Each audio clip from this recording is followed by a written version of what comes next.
نیکی کا حکم دینا، برائی سے روکنا، یہ ان معاملات میں ہونا چاہیے جو متفق علیہ ہیں، جن پر امت کا اتفاق ہے کہ یہ غلط ہے یہ صحیح ہے، تو غلط سے روکا جائے، صحیح کا حکم دیا جائے۔ لیکن جن میں اختلاف ہے ان میں نہیں روکنا، مداخلت کرنی چاہیے۔ ایک کام ہے میں پسند نہیں کرتا، آپ پسند کرتے ہیں، آپ کے نزدیک وہ جائز ہے، صحیح ہے، آپ کر رہے ہیں، مجھے حق نہیں پہنچتا۔ ایک کام ہے میرے نزدیک صحیح ہے، اچھا ہے، میں کر رہا ہوں، آپ کے نزدیک صحیح نہیں، آپ کو حق نہیں پہنچتا، کیونکہ یہ اختلاف امت ہے، میں بھی دلیل کی بنیاد پر کر رہا ہوں، آپ بھی دلیل کی بنیاد پر۔ تو علماء فرماتے ہیں، مفسرین فرماتے ہیں کہ جن کاموں میں اتفاق ہے ان میں منع کرنا چاہیے، جن میں اختلاف ہے، اتفاق نہیں ہے، ان میں نہیں روکنا چاہیے۔ ان میں علماء کا کام ہے دلیل سے بات کرے، باقی لوگوں کا کام نہیں ہے۔ اور تیسری اہم بات کہ یہ جو امر بالمعروف نہی عن المنکر ہے، یہ صرف اللہ کے لیے ہونا چاہیے، اس کے علاوہ کوئی غرض و غایت، کوئی خود نمائی، خود ستائی، مشہوری، کوئی ووٹ لوٹ لالچ، کوئی کسی عہدہ مرتبہ، کوئی کسی قسم کا نہیں ہونا چاہیے۔ یہ صرف اللہ کی رضا کے لیے کرنا چاہیے۔ اور چوتھی اور آخری اہم بات، علماء فرماتے ہیں کہ میٹھی زبان، نرم لہجے، اچھے الفاظ سے اس کو کرنا چاہیے، تاکہ اگلے کو محسوس ہو کہ یہ بندہ میری خیر خواہی کر رہا ہے۔ اور اسی بات کو عموماً میں تو کہتا ہوتا ہوں کہ دو شرطیں ضروری، جب بھی آپ نے بات کرنی کسی سے، چاہے دینی کرنی دنیاوی کرنی ہے، دو باتیں ضروری ہیں۔ ایک تو دلیل کے ساتھ بات کرو، دوسرا تمیز سے بات کرو۔ جب دلیل ہوگی، تمیز ہوگی، تو آپ چاہے دنیاوی بات کریں یا دینی بات کریں، ہر بندہ توجہ سے اس کو سنے گا۔ تو فرمایا ان کا جو جرم تھا، کانوا لا یتناہون عن منکر فعلوہ، جو برا کام قوم والے کیا کرتے تھے وہ ایک دوسرے کو اس سے منع نہیں کرتے تھے۔ لبئس ما کانوا یفعلون، بہت ہی برا ہے جو وہ کیا کرتے تھے، یعنی ایک دوسرے کو گناہ سے منع نہ کرنا۔ کچھ تو گناہ کرتے تھے، جو نہیں کرتے تھے ان کی ذمہ داری تھی ان کو روکیں۔ تو فرمایا یہ کرنے والے اور نہ منع کرنے والے دونوں ایک زمرے میں آ گئے۔ جیسا کہ جمعے میں نے وہ بستی جو سمندر کے کنارے آباد تھی اس کا واقعہ سنایا آپ کو، کہ جو مچھلیاں پکڑا کرتے تھے ان پر عذاب آیا، اور جو منع کرتے تھے وہ بچ گئے، اور جو غیر جانبدار تھے وہ بھی رگڑے گئے بیچ میں۔ تو فرمایا اب یہ جو گناہ کرنے والے ہیں اور ان کو منع نہ کرنے والے، یہ بھی ایک ہی گروہ میں ہیں۔ لبئس ما کانوا یفعلون، بہت ہی برا کام ہے جو وہ کیا کرتے تھے۔ گناہ کرنے والے برا کرتے تھے اور منع نہ کرنے والے بھی برا کیا کرتے تھے۔ ترا کثیرا منہم، تم دیکھو گے کہ ان کی اکثریت ان لوگوں کی، یتولون الذین کفروا، یہ دوستیاں بڑھاتے ہیں کافروں سے۔ ان لوگوں کو آپ دیکھو گے کہ ان کی اکثریت جو ہے وہ پسند کرتی کہ دوستی ان کی کافروں سے ہو۔ لبئس ما قدمت لهم انفسهم، بہت ہی بری چیز ہے جو ان کے نفسوں نے آگے بھیجی، یعنی کفار سے دوستیاں، اللہ کے دشمنوں سے دوستیاں، بہت ہی بری چیز ہے جو ان کے نفسوں نے آگے جمع کرائی ہے۔ یاد رہے کہ آگے جب ہم جائیں گے موت کے بعد، جو آگے کا جس کو ہم آگے کہتے ہیں، یہ ادھر جان نکلے گی، روح نکلے گی، ادھر آگے والا عمل شروع ہو جائے گا، آگے والا زمانہ شروع ہو جائے گا، آگے والا دور شروع ہو جائے گا، آگے والی عمر شروع ہو جائے گی، آگے والی زندگی شروع ہو جائے گی۔ تو جو آگے والی زندگی ہے اس میں کیا کیا ہمیں پیش آئے گا، وہ یہی ہے جو ہم کر رہے ہیں، اس کا نتیجہ پیش آئے گا قدم قدم پر۔ موت کا جو عمل ہے جان نکلنے کا، روح قبض کرنے کا، اسی سے ہی شروع ہو جاتا ہے پروسیس، عمل سارا۔ وہ بندے کے اعمال کے حساب سے جان بھی نکلتی ہے۔ یا تو فرشتے جنت میں سے جاتے ہیں اور جنت کا لباس اور خوشبوئیں لے کر آتے ہیں، یا فرشتے جہنم میں جاتے ہیں، جہنم کے کوڑے آگ کے اور جہنم کا لباس لے کر آتے ہیں۔ تو یہ جان نکلنے کے وقت، موت کے وقت سے ہی آگے والی زندگی کا حساب اور معاملات شروع ہو جاتے ہیں، اور یہ سارا عکس ہوتا ہے اس دنیاوی زندگی کا۔ بندے نے اس دنیاوی زندگی میں کیا کیا ہے وہی اس کے ساتھ معاملہ موت سے ہی شروع ہو جاتا ہے۔ تو فرمایا لبئس ما قدمت لهم انفسهم، بہت ہی بری چیز ہے جو بھیجی آگے ان کے نفسوں نے کہ یہ کفار سے دوستیاں کرتے ہیں. ان سخط اللہ علیہم، اور اس وجہ سے اللہ ان پر ناراض ہوتا ہے، ناراض ہوا، اللہ نے غضب کیا، غصہ آیا اللہ کو ان پر. وفی العذاب ہم خالدون، اور یہ عذاب میں ہمیشہ ہمیشہ رہیں گے. وَلَوْ كَانُوا يُؤْمِنُونَ بِاللَّهِ وَالنَّبِيِّ وَمَا أُنزِلَ إِلَيْهِ. اب ایک دلیل ہے کہ یہ جو کفار سے ان کی دوستیاں ہیں یہ کیوں ہیں. اللہ فرماتا ہے اگر یہ اللہ پر ایمان ان کا ہوتا، اگر ان کا نبی پر ایمان ہوتا، اور اگر اس چیز پر ان کا ایمان ہوتا جو اللہ نے نبی کی طرف نازل کی ہے، اگر ان تینوں پر، اللہ پر، نبی پر اور قرآن پر ان کا ایمان ہوتا تو ان کی دوستیاں پھر کافروں سے ہونی تھی. یہ کافروں سے دوستی دلیل ہے کہ ان کا ان پر ایمان ہی نہیں اللہ، رسول اور قرآن پر.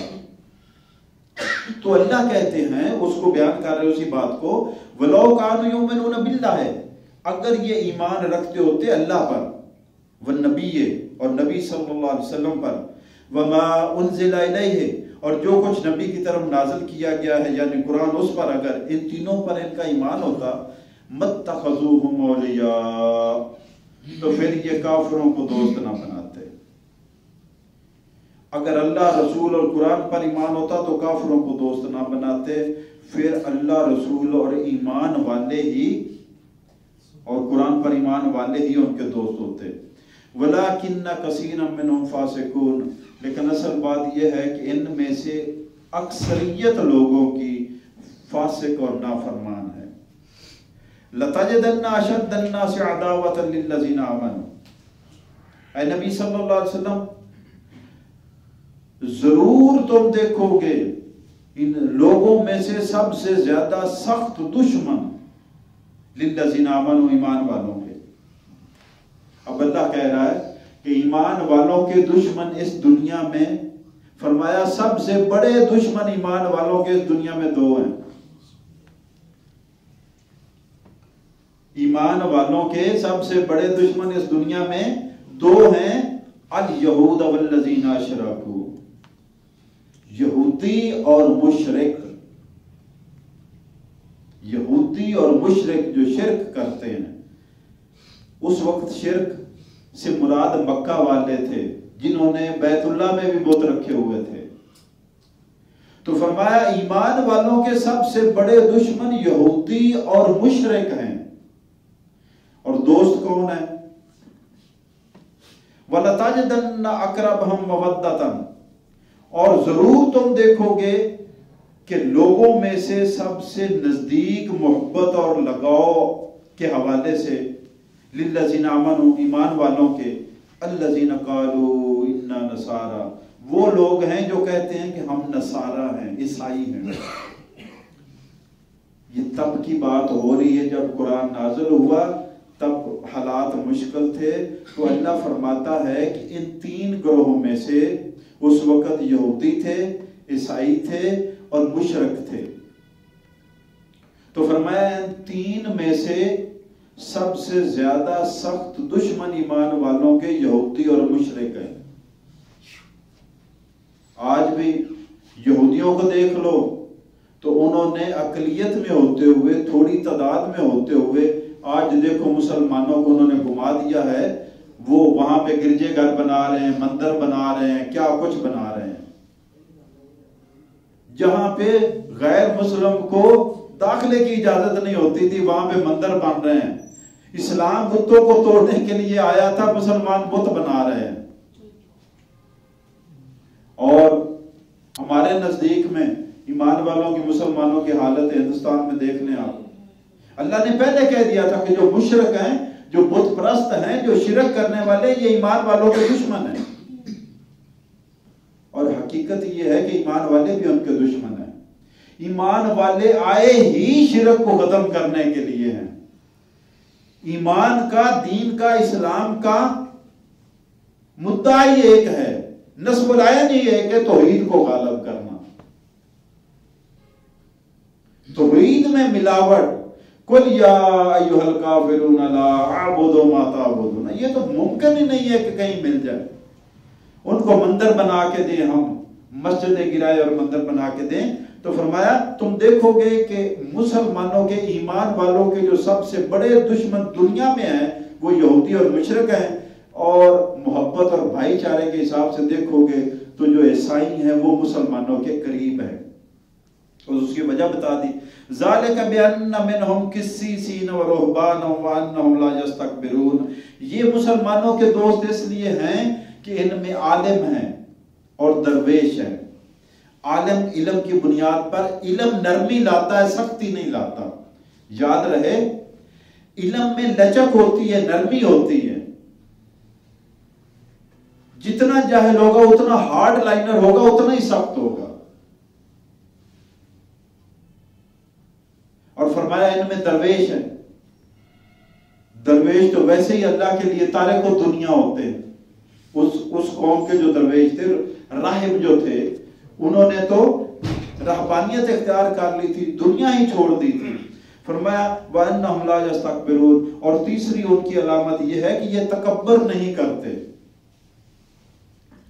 وَإِذَا سَمِعُوا مَا أُنزِلَ إِلَى الرَّسُولِ، الحمدللہ 7واں پارہ ہم نے شروع کر لیا، اسی رکوع میں آ گیا۔ وَإِذَا سَمِعُوا، اور جب یہ عیسائیوں کی بات ہو رہی ہے، اس زمانے کے عیسائی جو ایمان لے آئے، ان کی بات ہو رہی جو حق پر قائم تھے پچھلی امت میں بھی۔ وَإِذَا سَمِعُوا، اور جب سنا انہوں نے، ما انزل الی الرسول، جو نازل کیا گیا تھا رسول کی طرف، ترى اعینہم، اے محبوب آپ نے دیکھا ان کی آنکھوں کو، تفیض من الدم، آنسوں سے بہہ نکلی۔ جب انہوں نے قرآن سنا تو ان کی آنکھوں سے آنسو بہہ نکلے، کیوں؟ مما عرفوا من الحق، اس لیے کہ انہوں نے حق کو پہچان لیا کہ یہ بالکل صحیح ہے۔ تورات میں موسیٰ علیہ السلام اور انجیل میں عیسیٰ علیہ السلام محمد رسول اللہ صلی اللہ علیہ وسلم کی خوشخبریاں دیتے گئے تھے، نام لے کر بتایا تھا، نشانیاں بتائی تھی، پہچان بتائی تھی، علاقہ بتایا تھا۔ یہاں تک اگر آپ حضرت سلمان فارسی رضی اللہ تعالیٰ عنہ کی داستان پڑھے تو آپ کو پتہ چل جائے گا کہ کدھر کدھر نشانیاں کس کس علاقے میں موجود تھی۔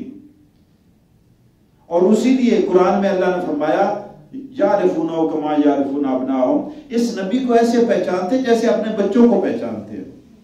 اب جن میں تو صحیح دین تھا، انہوں نے تو جو ہی پہچانا ایمان قبول کر لیا، چاہے وہ یہودیوں میں سے تھے چاہے عیسائیوں میں سے تھے۔ اور جنہوں نے اپنے اوپر ایک پردہ ڈالا ہوا تھا دین کا اور دنیا دار تھے، صاحب انہوں نے اپنی دنیا قربان نہیں کی۔ وَإِذَا سَمِعُوا مَا أُنزِلَ إِلَى الرَّسُولِ، اور جب ان لوگوں نے سنا جو کچھ رسول صلی اللہ علیہ وسلم کی طرف نازل کیا گیا ہے، تَرَى أَعْيُنَهُمْ، تم نے دیکھا کہ ان کی آنکھیں تفیض من الدم، آنسوں سے بہہ نکلی، آنسو بہہ نکلے ان کی آنکھوں سے، مِمَّا عَرَفُوا مِنَ الْحَقِّ، اس وجہ سے کہ انہوں نے حق کو پہچان لیا، یقولون، اور جو ہی حق کو پہچانا آنکھوں سے آنسو بہہ نکلے اور دل سے دعائیں نکلنے لگی، ربنا آمنا، زبان سے کہنے لگے اے ہمارے رب ہم ایمان لے آئے، فاکتبنا مع الشاہدین، ہمارا بھی نام لکھ دے گواہی دینے والوں میں۔ یہ جو مسلمان تیری توحید کی، تیرے حق کی، تیرے نبی کی رسالت کی اور تیرے قرآن کے حق ہونے کی جو گواہی دے رہے مسلمان، ہمارا نام بھی ان گواہوں میں لکھ دے، ہم بھی گواہی دینے والے۔ فاکتبنا مع الشاہدین، ہمارا نام بھی گواہوں میں لکھ دے۔ وما لنا لا نؤمن باللہ، اور ساتھ ہی وہ یہ کہنے لگ گئے کہ ہم کیوں نہ ایمان لائیں اللہ پر بھائی، جب بندہ حق پہچان لے اور اس میں حق قبول کرنے کی طاقت، جرأت اور صلاحیت بھی ہو۔ وما لنا، کہتے ہمیں کیا ہو گیا ہے، کیوں نہ ہو ہمیں، لا نؤمن باللہ، کہ ہم اللہ پر ایمان نہ لائیں، وما جاءنا من الحق، حالانکہ ہمارے پاس حق آ گیا ہے۔ جب حق آ گیا، حق کے ہوتے ہوئے اس کو پہچان کر بھی ہم ایمان نہ لائیں تو کیوں نہ لائیں؟ وَنَطْمَعُ أَن يُدْخِلَنَا رَبُّنَا، اور ہم تو یہ امید رکھتے ہیں کہ ہمارا رب ہمیں داخل کرے گا، کہاں؟ مع القوم الصالحین، صالح اور نیک لوگوں کی جماعت کے ساتھ، ان کے ساتھ ہمارا رب۔ یہ حق والوں کی دعا ہے۔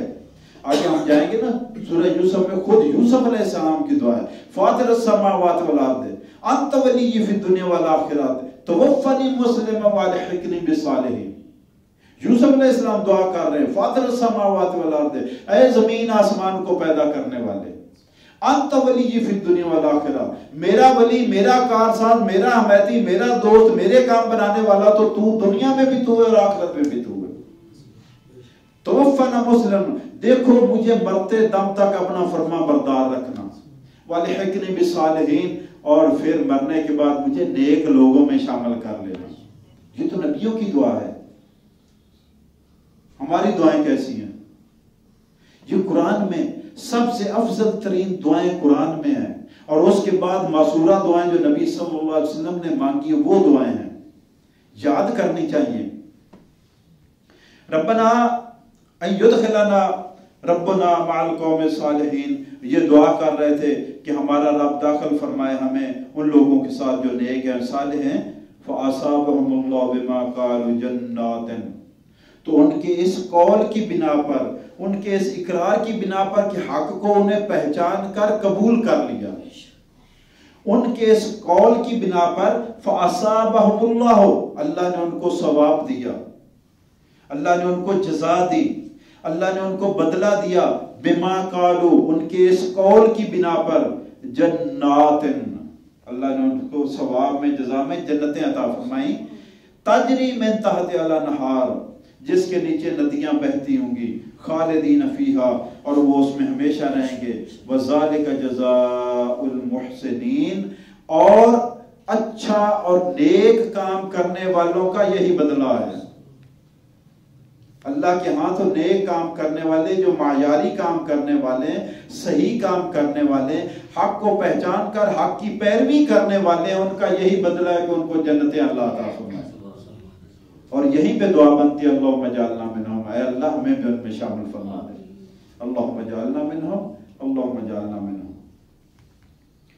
والذین کفروا، اور وہ لوگ جنہوں نے کفر کیا، وکذبوا بآیاتنا، اور جھٹلا دیا ہماری آیتوں کو. آیتوں سے مراد پہلے بھی کئی بار بات ہو چکی ہے.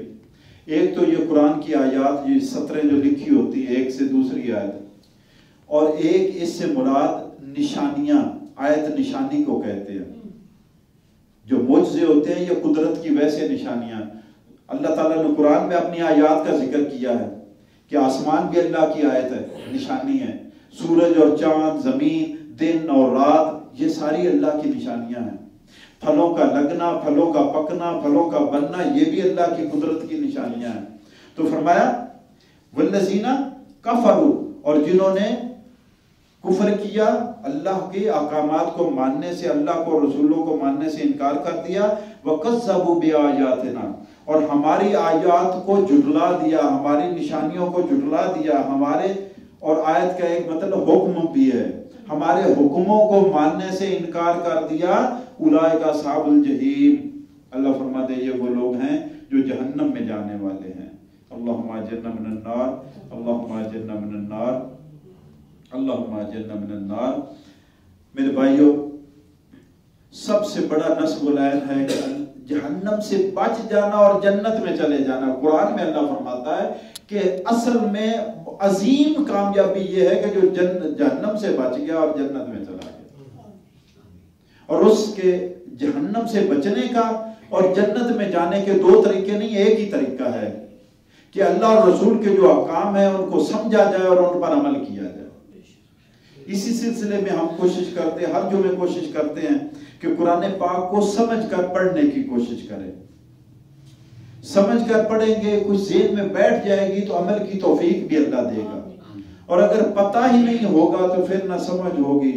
اور قرآن پاک جو اس کو سمجھ کر پڑھتا ہے، قرآن اس کا دوست ہے. جو اس کو عمل کرنے کی کوشش کرتا ہے، قرآن کی اور اس کی دوستی اور گہری ہو جاتی ہے. جو پھر اس کو دوسروں تک پہنچانے کی کوشش کرتا ہے، قرآن اور اس کی دوستی کی پھر کیا کہنے. اسی لیے فرمایا اللہ کے رسول صلی اللہ علیہ وسلم نے، القرآن حجت اللہ کا علیکہ، قرآن یا تو قیامت کے دن تمہارا ساتھی بنے گا یا تمہارا مخالف بنے گا، یا تمہارا وکیل بنے گا یا تمہارے خلاف مدعی بنے گا. اب یہ بندے کی باری ہے کہ وہ قرآن کو اپنا دوست بنانا چاہتا ہے یا دشمن بنانا چاہتا ہے. جو دوستی اس سے رکھے، کوشش کریں زیادہ نہ پڑھیں، 2-3 آیتیں روزانہ پڑھ لیں، لیکن ترجمے کے ساتھ پڑھیں، اس کو سمجھنے کی کوشش کریں۔ شروع میں آپ کو مشکل لگے گی، ناممکن کام لگے گا، لیکن ناممکن سے مشکل کی طرف آئے گا اور مشکل سے آسانی کی طرف آئے گا، اللہ تعالیٰ آسانیاں عطا فرماتا ہے۔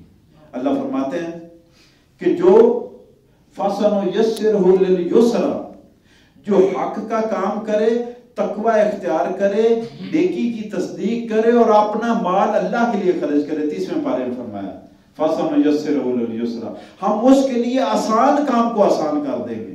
یعنی نماز، زکوٰۃ، حج، روزہ یہ آسان کام ہے، جو بھی کرتا ہوا دیکھے گا آپ کو شاباش دے گا، آپ کی تعریف کرے گا۔ کوئی شراب پیتا ہوا، نشہ کرتا ہوا آپ کو دیکھے تو آپ کے خلاف بات کرے گا، آپ پر تنقید کرے گا، آپ کو لعنت ملامت کرے گا۔ یہ ایسا کام ہے کہ نیکی کر کے بندے کا دل کرتا ہے لوگوں کو پتا چلے میں نے یہ کیا ہے، اور گناہ کر کے بندہ چھپاتا پھرتا ہے کہ کسی کو پتا نہ چل جائے۔ تو یہ آسان ہوتے ہوئے بھی اس پر گناہ مشکل ہے۔ گناہ میں مال کا خرچہ ہے، جان کا خرچہ ہے، صحت کا خرچہ ہے، عزت کا خرچہ ہے، وقار کا خرچہ ہے، پلے کاکھ نہیں رہتا، لیکن اس کے باوجود بندے رزق لے کر گناہ کرتے ہیں۔ اور نیکی یہ آسان ہے، اس میں کوئی خرچہ نہیں ہے، مفت کی ہے، اللہ بھی راضی ہے، اللہ کا رسول بھی راضی، ذہن کو قلبی سکون ہے، اطمینان ہے، ضمیر صحیح ہے، مطمئن ہے کہ میں صحیح کام کر رہا ہوں۔ اور جو دیکھتے ہیں وہ بھی شاباش صرف شاباش ہی نہیں دیتے، دوسروں کہتے یار اس کا یہ دیکھو کتنا اچھا بندہ ہے، لیکن اس کے باوجود نیکی کی طرف کم آتے ہیں، گناہ کی طرف زیادہ جاتے ہیں۔ اس لیے کہ قرآن میں اللہ نے فرمایا کہ گناہوں کو شیطان نے مزین کر دیا، سجا دیا لوگوں کی نظریں میں۔ اس لیے اپنی بیویاں گھر میں بیٹھی ہوئی اور تاڑے بازاروں میں پھر رہے ہیں، دوسروں کی بیٹیوں کو اور بیویوں کو نظریں تاڑ کر دیکھ رہے ہیں۔ تو اللہ تعالی ہم سب کو ہدایت نصیب فرمائے۔ الحمدللہ آج ہم نے سورہ مائدہ کی آیت نمبر 78 سے لے کر 86 تک 9 آیات پر مشتمل یہ رکوع تھا۔ اسی میں آج چھٹا پارہ بھی الحمدللہ ہم نے مکمل کر لیا اور 7واں پارہ بھی شروع کر لیا۔ اللہ تعالی ہماری یہ کوشش قبول فرمائے، آمین یا رب العالمین۔